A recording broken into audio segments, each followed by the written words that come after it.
Si vous avez besoin chaque matin de votre dose de caféine, si vous broyez du noir sans votre expresso, le reportage qui va suivre vous intéressera. George Clooney n'est pas le seul à l'apprécier. Avant lui, Voltaire et Napoléon avaient succombé aux vertus du café venu d'Orient.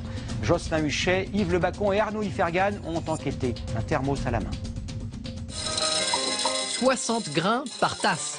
Pas un de plus, pas un de moins.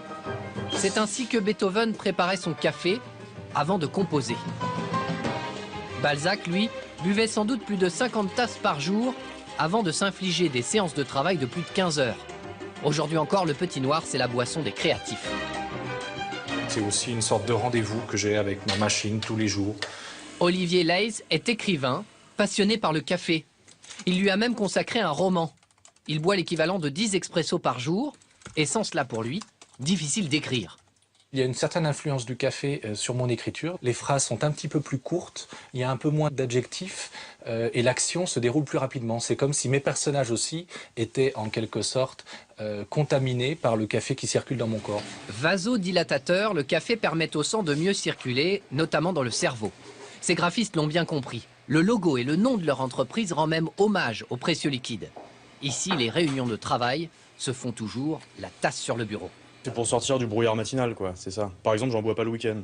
C'est peut-être un petit détail, mais j'en bois pas le week-end parce que j'ai pas le besoin de me réveiller, enfin d'être plus attentif, plus énervé le matin, quoi. Le café fait partie du quotidien de 9 Français sur 10.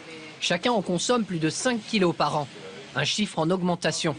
Des torréfacteurs traditionnels ont même fait leur retour dans les quartiers de bureaux des grandes villes.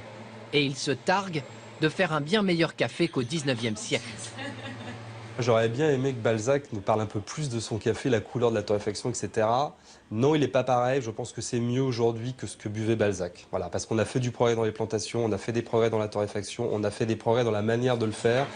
Sans café, quelques-unes des plus belles pages de la littérature française n'auraient sans doute jamais été écrites. Les créatifs d'aujourd'hui continuent de faire vivre la légende de cette boisson.